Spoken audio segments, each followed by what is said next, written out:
Hello, welcome back to another video tutorial here at GeekatPlay Studios. My name is Gary Miller. Over in the Cinema4d forum at GeekatPlay, Kenmo wrote in and was kind of comparing Hexagon to Cinema4d. And when he compared the price of the current version, which is about $1,000, versus the price of Hexagon, he and I'm sure a lot of other people realize that Hexagon, for all it does, is an absolute steal of a modeling program. It's a wonderful program. I like it, but it does have many shortcomings. Essentially, like the old saying goes, you get what you pay for. And I want to do just a brief little tutorial here on something that you could never do this easy in Hexagon. The program just simply wasn't made for it. And I am running Cinema4d Release 10. I realize Kenmo was running Release 6, which is several years old. I'm not familiar with any other version other than Release 10. And so to answer his question regarding Cinema4d versus Hexagon, we're just going to have a little play here. I'm going to create a cube. Essentially, I'm just going to very briefly create a very simple structure. In fact, the tutorial has nothing to do with essentially modeling. It's about just comparing just one of the features that you can do with Cinema4d that you could never in a lifetime do with the current version of Hexagon. So I'm going to create a very simple structure. With this cube flat, I'm going to make this the base of my house, and I'll give it 4 segments on the y-axis, and I'll give it 15 on the x and the z. Now I'm just going to hold down Control and drag my cube to duplicate it, and rotate this 90 degrees, and this will be the back wall of my building. I'm not going for precision here for several reasons. One, this is not a building modeling tutorial, and two, because we're going to blow it up. Yeah, that's right, we're going to blow it up. And so I'm not going to get all bent out of shape if nothing is precise. Copy that wall. Now I'll copy that wall again. Let's rotate it 90 degrees.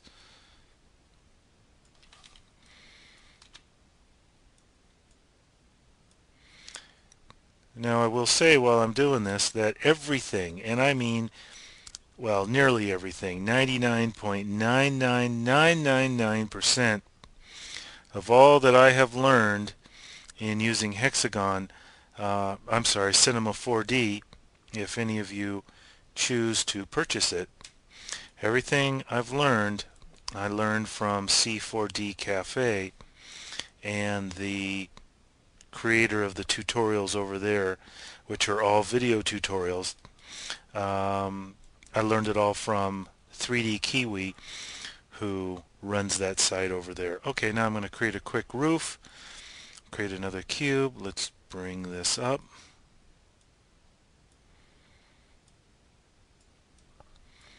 And I will rotate this 45 degrees.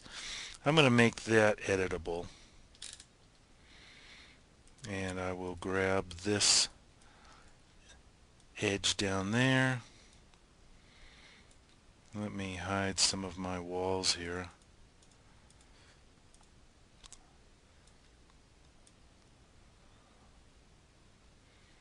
Okay.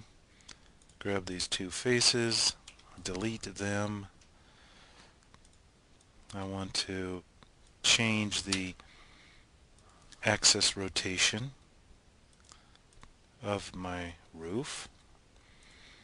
Now let's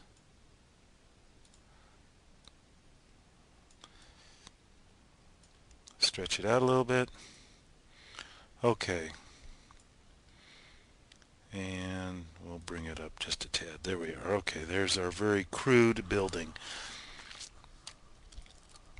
I'm going to switch my shading, my display here. Now, in order to blow something up, we need to have a reasonable subdividing of the object that we're going to blow up. And everything has numerous subdivisions on it except for the roof. So I'm going to click on my select polygons, and with my roof selected, come down here. Now you can't see it because it's come off the screen, but I'm going to click on subdivide, and I'm going to add a number of 3 in the subdivisions for my roof, and there we go. Now we've got lots of subdivisions for my roof. I'm going to select everything, right click, group it all, and now I'm going to come up here and use an explosion effects modifier, and I'll move it over there. I will take it and drop it right into the group of my building here, and I'm not going to apply any textures on it because, well, it would just take a little bit longer and the effect would be the same. I'm going to, on gravity, rotation, I'll give it a number of about 500, and bring up decay and the variation. Special effects, I'm going to add a little bit of wind, about 40. Cluster, I'm going to bring the clusters down to about 4. And the minimum and maximum polygons, 2 and 5. Now this is what I meant when I mentioned earlier you could never do this in Hexagon, and certainly not like this. If this was a building that I'd created, spent a lot of time, put windows and doors and stuff, and then I wanted to blow it up, I would have to individually select every single piece that I wanted to extract or remove from this building and position each one separately. However, here in Cinema4d, at least with release 10, this is my explosion object, and I am just I'm blowing up my building. It's a very powerful program, and that's one of the reasons why it's used in film production. It's used in commercials. It's used in Hollywood. Hollywood uses it. Sony has created several movies using Cinema4d simply because it has very powerful tools. And I think I will make the size of these a little bit larger. Now I'll keep it at 4.